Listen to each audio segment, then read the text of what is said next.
Good morning guys. बात करेंगे are power की। आर पावर में क्या कर सकते हैं, लगातार तेजी देखने को मिली है, कई सारे लोगों ने इसको टारगेट दिए हैं ब्रोकर फर्म्स ने। मेरे क्या व्यू हैं वो डिस्कस करेंगे, इसमें बुल्क डील भी हुई है तो वो डिस्कस करेंगे, फटाफट से डिस्कस कर लेते हैं।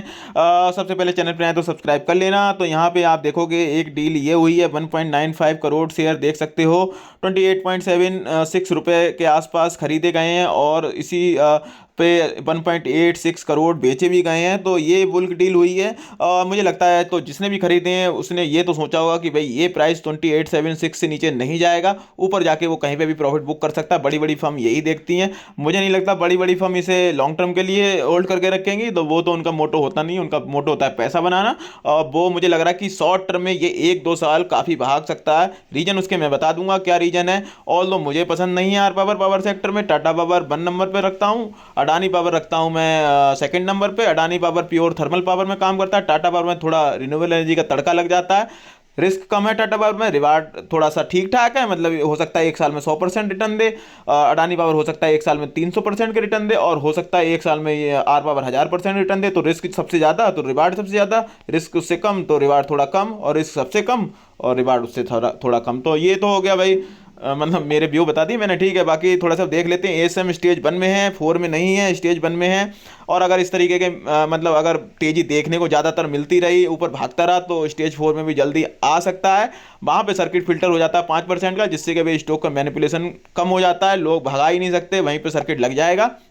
ये थोड़े से व्यू कर दिए हैं मैंने, बता दिए हैं। बाकी देखो अभी इसके घाटे में बहुत कंपनियां थी। वैसे तो देखो सारी कंपनियां हैं जो भी पावर सेक्टर की, सब डेट वाली कंपनियां हैं, कोई डेट फ्री कंपनी है नहीं, ना होते ही डेट होता ही होता है इनमें। और यहाँ पे देखोगे तो भाई 17 करोड़ के घाटे से आई थी प्रॉफिट में 6 करोड़ के, और इसी वजह से ये कंपनी भागी थी। और एक व्यू और है, देखो कोई पावर सेक्टर में एक बिल आ रहा है, मे भी मैंने अभी रिसेंटली डिस्कस किया था, मुझे याद नहीं आ रहा, ठीक है। उसकी वजह से जितने पावर सेक्टर के स्टॉक हैं वो फाइनेंशियल 24 में भाग सकते हैं उस बिल की वजह से। गवर्नमेंट भी यही आई तो बिल मुझे लग रहा है पास भी करा देंगे, मुझे कोई नहीं पता, उससे ज़्यादा फर्क पड़ नहीं रहा। मैं मेरे व्यू हैं तो वो भाग सकते हैं पावर सेक्टर के स्टॉक। इसके अलावा कोई टैरिफ वगैरह भी आ रहा था, वो भी डिस्कस किया है पिछले मैंने उसमें। तो वो दो रीजन है लॉन्ग, मतलब एक साल के व्यू के, मतलब एक साल की खबर है वो पूरी। कुछ होती है शॉर्ट टर्म की खबरें, कुछ होती हैं एक दिन की खबरें। जैसे भाई कोई बड़ी न्यूज़ आ गई एक दिन के लिए, कोई डील हो गई तो उसमें 1-2 दिन भाग जाता है स्टॉक। ये बड़े पिक्चर की न्यूज़ है कि भाई पूरे साल में क्या सीन हो सकता है स्टॉक में। मतलब अल्टीमेटली जैसे भाई 2 दिन भागा, 2 दिन नीचे रहा, 5 दिन गिरा, फिर ऊपर ना, अल्टीमेटली ऊपर कितना स्टॉक कैसे हो सकता है, तो वो एक व्यू होता है भाई। मैं तो ऐसे व्यू बनाता हूँ भाई, पूरे शॉर्ट टर्म के लॉन्ग टर्म के जो भी, ठीक है।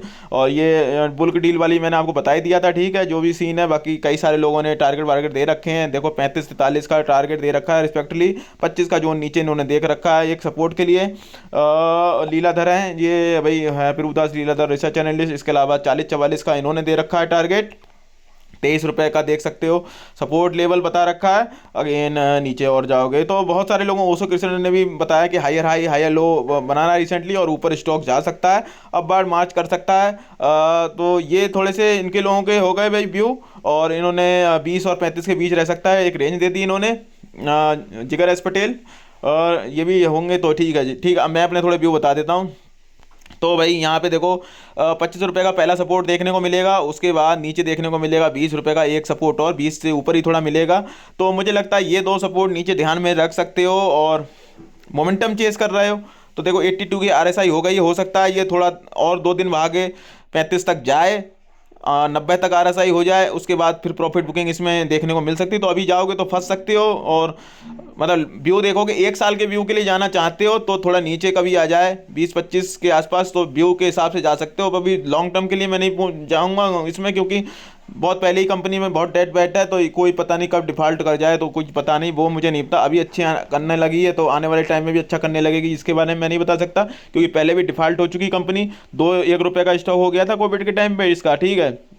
तो वो लॉन्ग टर्म के लिए तो भाई बहुत ही कोई ऐसी कंपनी होती है इस पर भाई भरोसा हो। अगर भरोसा भाई मेरा है ही नहीं इस पर, तो फिर मैं क्यों लॉन्ग टर्म के लिए रखूंगा, ठीक है। तो एक साल का मुझे लगता है कि इसमें 50 रुपये के आसपास में भी जा सकता है, क्योंकि जिस तरीके के पावर सेक्टर में मुझे दिख रहा है कि मतलब सारे ही स्टॉक भागेंगे। 50 तो मैंने बहुत कम बताया है, जैसे मुझे लगता है टाटा पावर दे सकता है एक साल में 50% के आसपास रिटर्न इस साल, क्योंकि भाग तो बहुत चुका था, 50, 60, 70, 100, 50 से 100 के बीच में टाटा पावर में मिल जाएंगे रिटर्न।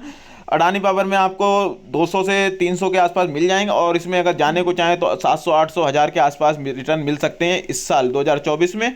ये मेरे भी हुए, मे भी उसके बाद हो सकता है फिर ये गिर जाए स्टॉक, या वो खबर जो टैरिफ वाली चल रही है, या भाई जो बिल आ रहा है वो बिल पास नहीं हुआ मई मई के बाद में, तो भाई हो सकता है फिर गिर जाए।